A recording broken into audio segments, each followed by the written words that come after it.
But I just think these used to be kind of topics of conversation. These used to be things that spark joy, essentially. Like, I feel like people used to take pride in whatever their collection of physical media was. Yep. It was a reflection of your taste and your personality, and Mm-hmm. it was an allowed for a talking point between you and someone you didn't know that well. Yep.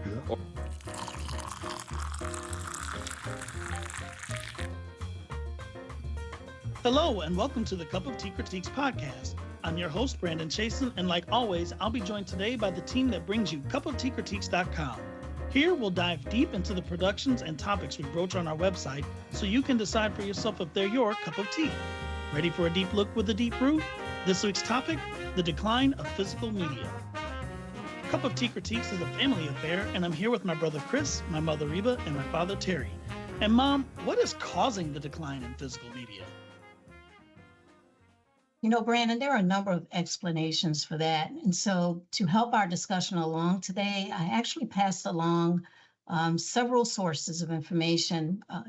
One is a YouTube video, a short YouTube video on the topic.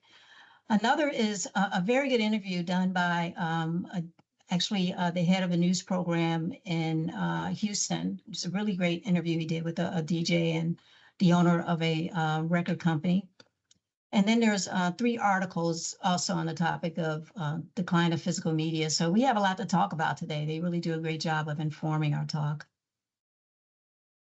Yeah, that was truly helpful. And with that in mind, let's talk about the transition from physical to digital media. Physical medium, it's always available. No reliance on the internet. You have it, you bought it, it's in your library. You can view it anytime you want. There's no time limit. Once you bought it, you can watch it today. You can watch it 7 years from now, and you can watch it repeatedly over time for that one single cost. So you purchased it, and if it's something that you like, and my shining examples for the two of us was we have watched The Girl with the Dragon Tattoo in Miami Vice more than a dozen times, I'm sure. She's one of the best investigators I have. But She's different in what way? in every way. Something wrong with the report? Anything you chose not to disclose? We like those 2 movies. So we've got the DVDs for them. We can watch them anytime we want and as often as we want. And then I thought about Chris and I's experience with Shudder when we were watching Push. The audio was just absolutely terrible throughout the whole thing. I mean, we suffered through it. I wanted to get through it because I wanted to share that with him. It was a good concept, and it was a relatively short horror movie, but the audio was just terrible, and it had, I'm sure, everything to do with the fact that it was from a streaming service. Cool place. Yours? Trying to sell it. My boss says it's unsellable. Been on the market for years. Yeah, why is that? I guess people think it's cursed.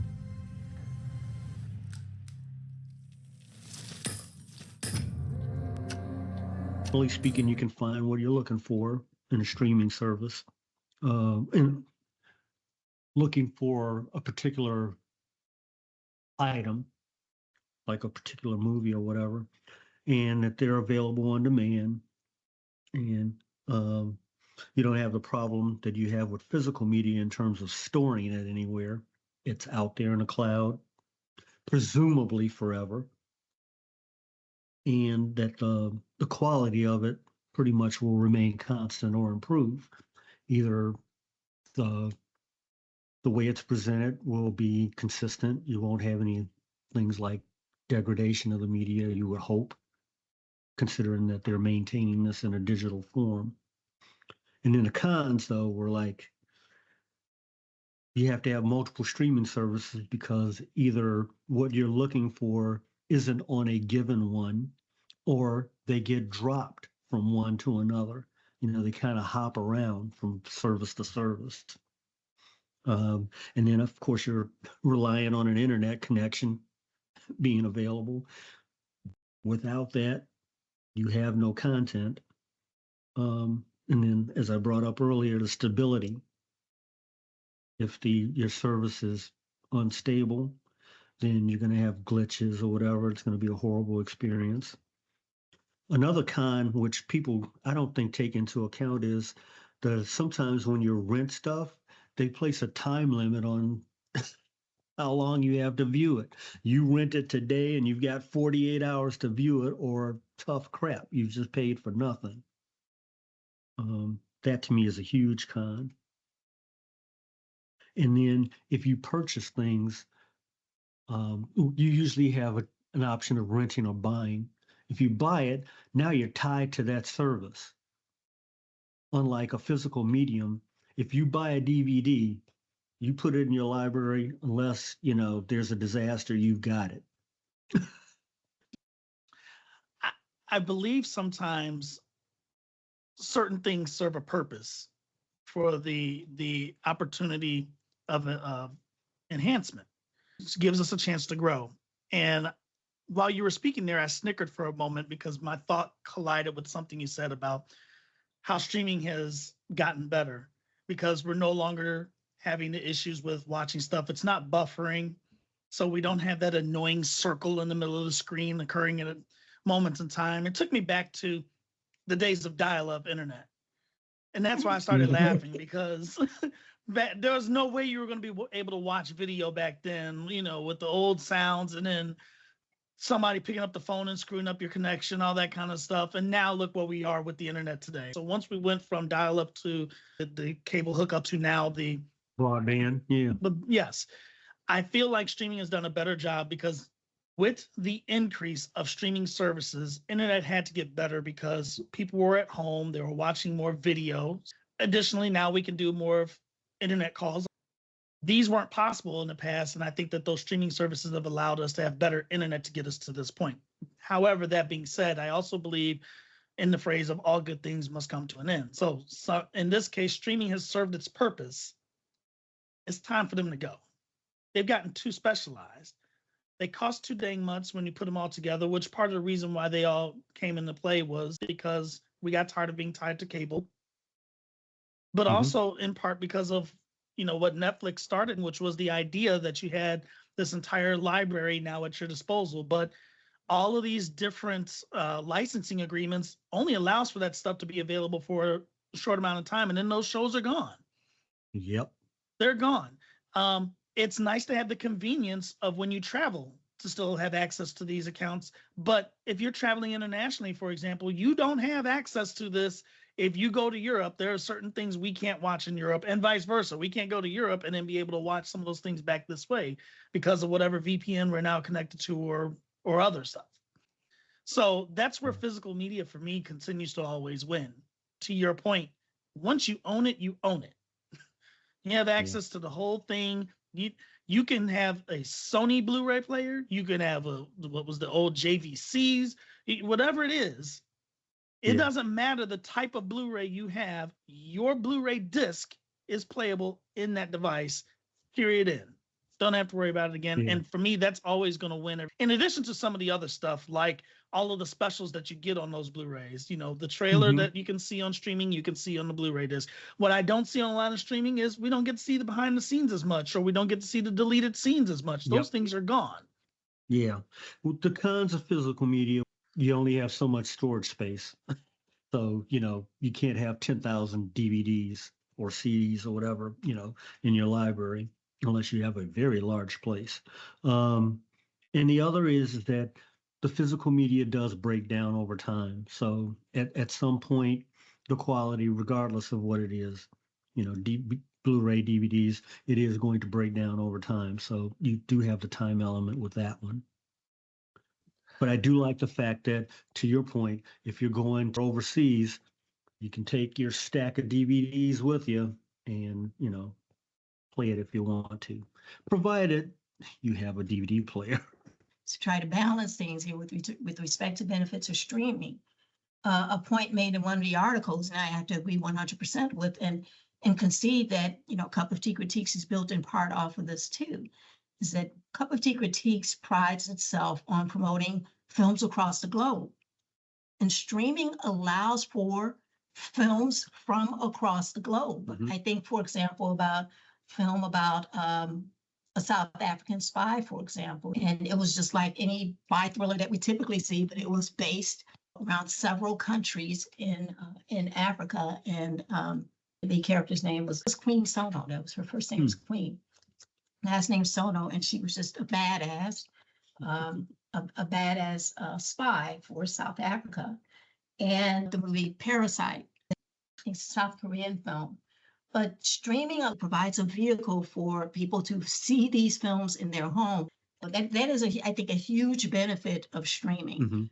Mhm. We can't speak to the degree that people take advantage of that, to the degree that people use it. I tend to think it's used quite a bit. I would like to think so. But there's nothing to say that physical media and streaming can't coexist, Yeah. because I don't think any of us are saying that it has to be one or the other. I think for me, there's a more social element to the importance to physical media. All the stuff you're saying, I agree, and I think is important in terms of accessibility and knowing that it was ever made, and being able to find it. But I just think these used to be kind of topics of conversation. These used to be things that spark joy, essentially. Like, I feel like people used to take pride in whatever their collection of physical media was. Yeah. It was a reflection of your taste and your personality, and it was an allowed for a talking point between you and someone you didn't know that well, or a guest in your home. They see your DVD collection. Oh, you got this one. Oh, you got that one. Oh, you got this series. Same with music. At the same, even with books. For instance, my roommate has a bookcase full of DVDs she's thinking about getting rid of, and because when do we ever choose to watch one of those? We're always going to, it's somewhere on here. Well, let's watch it, on streaming. So we're not going to have to deal with the DVD player not working, the DVD not working, or not finding the input or whatever it is. But like all of those things, I think we might remember them as hassles, but they it signified a certain investment, like an investment of your time, right? To be to go out, whether it was to go out and find something to rent, that was an investment in your time.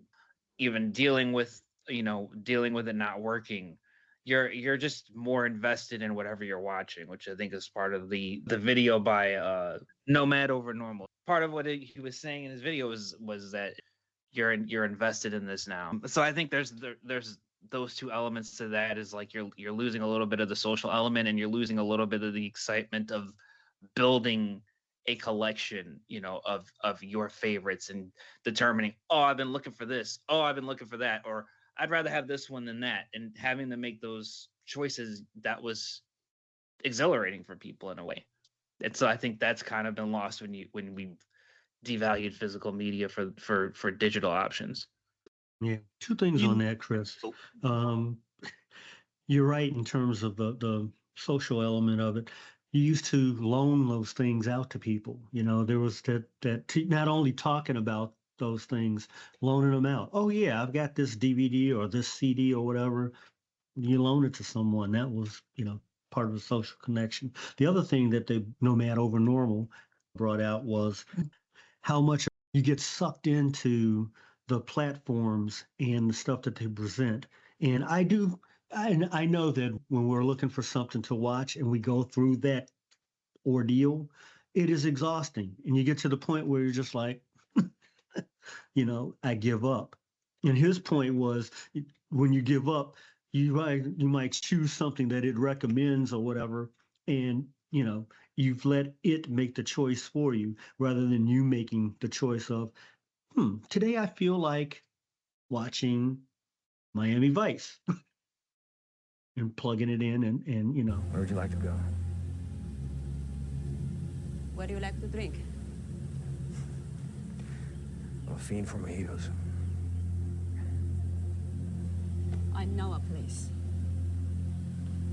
And again, he mentioned the time investment. You've chosen that, so you're focused on it and you're going to watch it, as opposed to some of the streaming stuff where after a minute, if you're kind of like, oh, and forget it, you're going to hop from one thing to another. That was one thing that really connected with me. A lot of the content is created with the idea that it's filler noise, essentially. You go to streaming, you throw a show on just to have noise in your background while you're doing something else on your phone, doing other work, that kind of stuff. And therefore, the quality of these shows is not as good as the things that came on physical media, movies included. Like, the movie quality is not necessarily as good. People create a lot of content on streaming services on like, not trying to call out YouTube itself, but a lot of people make these different videos simply because they know people have attention spans of gnats and just want to hear noise. It's not any kind of content that's going to challenge you mentally. It's not going to grow you intellectually. It's just there to be there. Something else he talked about, you guys brought it up too, the sense of accomplishment of picking out a movie to put into the Blu-ray player and actually sit and watch, and the experience that gives. I actually talked to my child about this, and her experience has been exactly what he said in the video, and that is that she enjoys streaming because she's used to it. That's the life that she's grown up with. But she does feel like there's a little more of a connection. There's a little more warmth to the process that includes collectively picking out what are we going to watch, snagging that specific, movie or show, and putting that into the device so that we can sit down and enjoy watching it together. And that's something that's very much missed. I mean, now it's literally, like it says, pick from the algorithm, hit play, and everybody within 5 to 10 minutes is doing something else while it's on and thinking that this is now family time when it really isn't. Yeah, I would add also to his point, Brandon, if you are making a decision about what you watch as opposed to, some algorithm on Netflix or Hulu or whatever it is, presenting ideas to you, if you are choosing what you watch, you are doing it based on your mood, based on your taste at that time. The moment you let the algorithms take over and you choose what they presented to you, then, you've essentially given in to them. I love how he said you are choosing the movie based on your mood. So you're beginning with what you feel like. Now, as you guys know, Cup of Tea Critiques is based on mood. That is, Cup of Tea Critiques is designed around mood. Whether you're, want to see something that's calm right now, or you want to see something that's, got a lot of, action in it right now, whatever that mood happens to be, we have teas associated with each of those moods, and we explain what each of those teas mean, and you simply, key in that particular tea, and it will give you a selection of movies that fit that. So you are beginning with your mood. And so my point is, you are invested, you are in control of that decision the whole time through. So another thing I wanted to point out here, in relation to mood, Chris said a while ago, I think we were in the process of designing the site, and Chris said when people come to the site, he wanted them to just slow down. He said, I want them to just slow down. And Cup of Tea Critiques really is designed around that whole principle. Just stop. You go to Cup of Tea Critiques and there is nothing there that is rushing at you. When you read a review, there are no ads, for example, that we're running while you're reading reviews. There's nothing like that. And that contrasts very much with streaming, because there's autoplay. It's TikTok on streaming. It's constant autoplay. And so that's what I love so much about Nomad Over Normal's point of beginning with your mood. And from there, you make the decision about what it is you want to do and invest your time in doing that. I love that you pointed that out, Mom, because it points out a couple of things, the most important of which, though, and we have to decide what we're feeling. We have to know who we are to know what we actually want to watch. And streaming has almost taken that away from us. Chris, you brought this up, Dad, I think you did as well, talking about connecting with somebody at work, and we used to get our recommendations based off of those. Now, I have no haterade for the algorithm, but I do miss the connectivity with other people to find some presentations that we might like. And the streaming part is taking those conversations away. There's a comedian named Roy Wood Jr. He had a special come out recently called Lonely Flowers, and he's talking about the kind of epidemic of just loneliness and just social detachment and how it started. He says in the special that it started with retail getting depersonalized, and I think that the example he used was self checkout kiosk.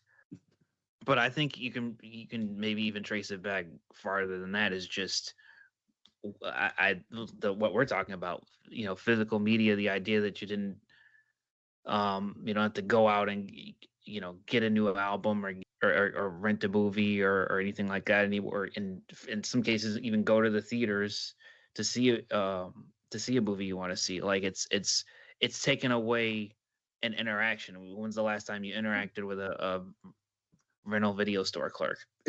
Yeah. There aren't any. So and so I think we've now been I don't know if trained, indoctrinated, brainwashed, whatever you want to say, we've been taught to believe that everything that's time consuming is inefficient in a way, and that we have to that there's no value in anything that takes time, that it's taking away value. And I think that this is one of the things that's led us to that conclusion anyway. So yeah, I think if there's a way to reverse it or solve it, I think there has to be this recognition of, like, sometimes things that take time allow you, as Brandon said, to connect with yourself again. They allow you to decompress a little bit. You're out doing this thing and you're not thinking about everything else, and you're not being constantly stimulated, like Nomad Over Normal said. You're not being fatigued by stimulants in this moment. The only other thing I'll bring up here is this irony of private property. Private property is a tenet of capitalism. It's one of the main tenets of capitalism. And yet we have forfeited it for streaming. We have forfeited our private CDs and DVDs, our ownership of these things that would be ours forever, that we could pass on to loved ones when we leave here. We have forfeited that for streaming, which is something quite ephemeral. I find that quite ironic. And I think I'm gonna just throw another nugget in here. I don't think this is the whole thing, but I think generations now are, I would say maybe from millennial on, they don't. I mean, home ownership isn't the priority I think that it used to be. It's not the goal for some people that it used to be. I think less millennials and Gen Z, millennials on moving back seem to be able to afford owning a home or value it at all. And so I think, when you think about where you're storing your physical media, yeah, you don't need a house to store it, but it's a little bit easier, when you have an entire house and not, 3 rooms. So I think some of the devaluing of physical media, in addition to the digital options, is the practicality of owning the stuff and trying to find places to store it when you when you are living out of 400 or 500 square feet. So I think that's another element to it. It's just that younger generations they're not on the same path that previous generations were. That's a real good point. Your dad and I go to LA to visit Chris every other year. And we would go more often audience, but it's too damn expensive out there. But anyway, having said that, we visit Chris every other year. This past year, thinking that we've seen quite a bit already, Chris took us to an area of LA we hadn't been before, and we stumbled upon a record store. Mhm. So we went inside, and your dad and I felt like we'd landed in heaven. It was, what did we spend? About an hour or so in there. We bought, we went through they had album stacks, they had DVD stacks, they had CDs. all nicely arranged. It was just nice. It was a big old store. And it even smelled like the record stores that we were used to going to when we were younger. And we so enjoyed ourselves in that store. And we came out with a couple of bags. 2 or 3 bags. Anyway, it was very nostalgic for us. Just reiterating my point here that this is generational. Although I have to say, there were people Chris's age in there, I would say. Yeah. I don't know about young, but there were millennials in there and younger people. Yeah, in there. I thought it ran the gamut in terms of age in there, by the way. Yeah. Mm. And and I think and that highlights another point, which is it's not even just the interaction with physical media isn't even just about what you select. It's not even just about what you buy. It's about what you encounter when you're browsing. Yeah. Yes. So Yeah. Yes, because there were many times when I pulled your dad over and I'd say, Terry, check this. Because we come across an album and the winter group. We were just fit to be tied. And so it was quite the experience. And so they are coexisting. They are coexisting. There's definitely a demand out there for physical media, but that is not to say that people who want physical media also don't enjoy having the convenience of streaming for some things too. Do you think about newspapers? I put books in that category as well. When it comes to reading novels, I like the tactile, experience of that. I need paper. I need a book to read. I enjoy reading a book in that way. Now, reference material, I'm okay with doing that digitally for a lot of things. I will, I have a bunch of software related books on my iPad. That's okay with me. Search is suspect on that. Getting from one place to another isn't as ideal as I would like, but I'm willing to live with that. But when it comes to a novel, there's nothing better to me than reading it when I'm turning pages. Yeah, I did some, just kind of some light research years ago for a company I worked for, using their data. They collected an awful lot of data. They had very rich data. And I did some research on reading habits. One of the things we found was that the preference for the tactile with respect to reading materials was age related. It was age group related. Yeah. So boomers and up, they want to hold their books, but younger people, millennials, Gen Zs and such, they prefer the digital.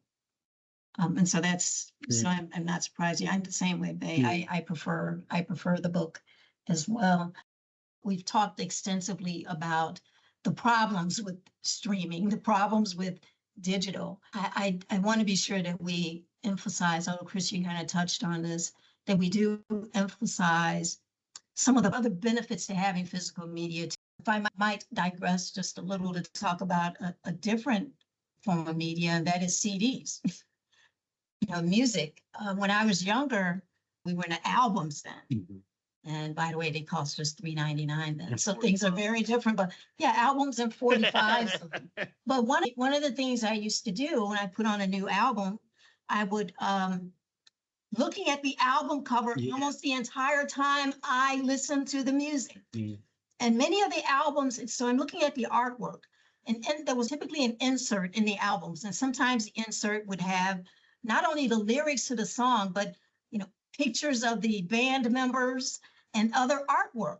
Yeah. And I would spend my time staring at that as I listened to the music. And so now, where is that when I'm streaming music? It's not there. And so those are moments lost. The visual element of listening to music is lost now. Of course, people can say that you can always do a music video. Yeah. No, I'm not really interested in that. I guess what I'm trying to say is that time of just, pulling the album out of the jacket and enjoying the reading and looking at the art and learning about the band members and seeing pictures of them performing on stage, which was something I could never afford to do, go to a concert. And it was great. And now it's a part of the music listening experience that I no longer have. You bring up an interesting point on that, and two things. One is you no longer have access to the artwork and things that people used to look at that either told a story about how the album came about or whatever. It was interesting, potentially historical information about that particular piece of work. But the other thing, I don't know if you did this, but back then when you bought an album, you kind of listened to it from the beginning to the end because you wanted to, which songs did you like out of this whole thing? When you bought an album back then, you could put it in, listen to the whole thing, and go, I like the first track, the fifth track, and 7, 8, and 9 on side 1, and then flip it over and listen to the other side of it and come up with the same determination. I don't think anyone spends the time doing that anymore with music. It's, to your point, streaming things you pick, it's kind of a la carte at this point. Well, keep in mind, Dad, one of the reasons why people don't do that with vinyl records is because those would scratch. So we were scared to pick up the needle off of that in fear that we were going to mess up the vinyl record and end up having to go buy another one, even if it was $3.99, which Mom, inflation is put that at a lot higher. You need another digit in there somewhere. Yeah. Right. It's try $39.99 is more like it these days. Yeah. But nonetheless, that's why we didn't want to pick it up. Now, to your point though, I mean, I would listen to my CDs the same way we're talking about listening to records. I like to, especially when you first purchase it, I wanted to hear that thing from beginning to end because artists are only releasing about 3 songs per record. And you're talking about an additional at least 7 tracks, if not more. So I wanted to know what other things, where is my track on their, on their album that I want to listen to, that I feel like is mine and my own. And there's a nostalgic piece there's that joy of listening to the vinyl that makes it warmer.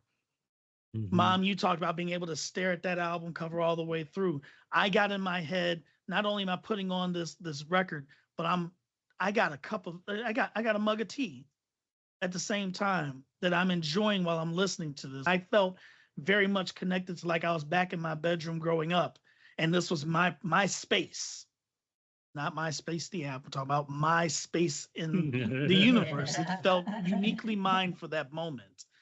And I think we need to keep some of these physical media available to us so that we can still have those moments. Once it goes digital, everything has a chance to invade your personal space again. Yeah, and I think at some point we should not look at every inconvenience as needing to be eradicated. Just because something is an inconvenience doesn't mean, you could be losing very enriching aspects of in this case physical media, but anything that's part of your culture, your daily routine. If you try to eliminate every inconvenience, you lose that entire way of life, and you might still have another inconvenience. For instance, I'll bring in newspapers, for example. I think newspapers are, they belong in the same conversation where, when we used to get a newspaper 2 or 3 times a week, and you got your different sections, and you have the review of the newest movie that came out that I would read. You have reviews of albums that would come out. We used to look up show times for movies in the paper. Yeah. And so the TV guide was in there, and so there was all this information. You flip through it, you find what you want, and you can just read, and that was another thing where we slowed down and we decompressed a little bit. Mhm. And now obviously you can find a lot of those same media outlets are online, but the whatever inconvenience you had in flipping pages around, losing pages, having to use it to soak up a flooding basement, whatever whatever an inconvenience, whatever it was, we put it online, and now if I want to go and read an article somewhere, I go to the page and immediately it says help keep journalism free, turn off your ad blocker. Then I got to turn off my ad blocker. Now I got everything coming at me, and I'm like, after closing out of 56 hair growth supplement ads, I don't really want to read this. I don't really want to participate in this journalistic experience anymore any damn way. So it's like you almost just end up trading an inconvenience for another inconvenience. And what did you lose in that process? Add to your frustrations when the page keeps refreshing because a new ad pops in and you lose your place where you happen to be reading. Yes. But speaking of ads as well, let's not forget the streaming ad. I'm going to be cautious about naming this specific streaming service, but I'm sorely disappointed in one rodent media service. That's as far as I'll go as a reference. We specifically purchased the non-ad version of this service, and they have gone ahead and added their own damn ads as if like I didn't pay for no one ads. I don't want nobody advertising, including you. If I pay for no ads, don't give me any ads. Just play my damn show. It's Hulu, am I correct? Yeah, they're tied to Hulu.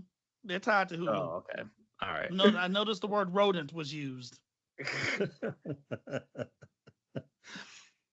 There was an interview done by Houston Matters. His name is Garrett Bowman. And he did an interview with a DJ named Michelle Knight and the owner of Cactus Records named Quinn Bishop. One of the things Michelle Knight said was that she recently bought a combination, a combination stereo. In other words, it is a stereo with turntable, AM/FM dial, a CD player, and a cassette player. So it has all of these things in there. And the reason she did that, she said, is because she was cleaning out her garage recently and came across some cassette tapes. And so she doesn't want to dump her cassette tapes. She wants to be able to play them. And so she found this, affordable all-in-one thing on Amazon. Mm-hmm. So these devices to even use this media still exist. You can still find them. The other thing I want to add to this is my sister gave away all of her albums decades ago, just decided she didn't want to hold on to them anymore. And she had a heck of a collection, but she gave them away decades ago. Your dad and I, we have every single album we ever bought. And as you know, downstairs, we have them nicely ordered downstairs. We have tons of albums. I think even from when your dad was 16 years old. And we have DVDs. So we've never given up our physical media, and we are not inclined to do so. But we have Blu-ray players, CD players. We have everything we need to play those on. We even have some VHS, as a matter of fact. Yes, we do. Yeah. But those will break down to your point. But my point is that there are people out there like us who we have a balance. We do streaming, we watch streaming, but we also have our physical media, and we will bring our records up here and jam on the turntable sometimes. We will drop in, as your dad said, we'll, pull out Dragon Tattoo or some other old film on occasion and throw that into the DVD player. We have options. And I think most people that do physical media want options as well. I agree. And you brought up an interesting point, Brandon, in terms of digital versus a CD. I'm not opposed to ripping CDs and having them in a digital format so that you can use them the way you want. That still speaks to some level of ownership and having your own collection, even though it may be a digital collection. I'm all for that. I put a lot of stuff on my phone that, I've taken from either CDs or whatever collection that I have. And yeah, I like that convenience and the ability to be able to do that, but it still is my collection. So I can look at my collection and go, yeah, okay, I want to listen to this. But I think people still, I know you guys said you had options, but I feel like people still engage, they still place the importance of physical media in relation to, their first experience. Like, I feel like, like I'm more likely to buy a vinyl record by Stevie Wonder or Prince as opposed to, Sabrina Carpenter or Taylor Swift That's or fair. somebody. Yeah. Like contemporary artists, I feel like we're less likely to buy physical media, whereas an artist who emerged in an era where physical media was the dominant form of consumption, I feel like we're more likely to still engage that way. That's fair. And that goes back to the point I said earlier about, the findings of that research I did, that older people prefer the tactile. Yeah. And it has to do with what they grew up with. They grew up with the physical media, whether it's books, whether it's VHS, whatever it is, they like the physical. Vinyl. Yeah, vinyl, whatever it is, they like the physical. So I think it is. There's no doubt that there are generational differences here. Having said By the way, that, I don't listen to Sabrina Carpenter. I don't listen. I listen to man stuff. Man. Too late, you're giving it away. You've even mentioned Taylor Swift up in here, so you're giving it all away. Too late. I thought a very good point they made on Houston Matters, Gary Bowman's show. Physical media has a great importance for some artists because they would like to know that the music being heard is being heard as they intended it to be heard. Yeah. I thought that was a really excellent point. So when they recorded something back, say in the 70s, 80s, 90s, they knew it was going to vinyl and they knew it was going to sound a certain way. Yep. And now, with many of these things being put on digital, it doesn't have the sound that they expected. Mm-hmm. How problematic is that for them? And so it's interesting, there's this authenticity element associated with CDs and music. I thought that was a very, very interesting point. Yeah, me too. Thanks so much for listening to the Cup of Tea Critiques podcast. Honestly, we could go on and on like we do at our dinner table, but we appreciate you figuring out your cup of tea along with us. Make sure you rate and follow us wherever you listen to your favorite podcasts. Also, leave a comment and tell us how you prefer your media. You can stay in the loop on all things COTC by subscribing on our website at cupofteacritiques.com. You can also find us on Facebook, check out our Instagram at Cup of Tea Critiques, and on Letterboxd at COT Critiques. For Reba, Terry, and Chris, I'm Brandon. We'll see you next week for another Deep Look with a Deep Brew.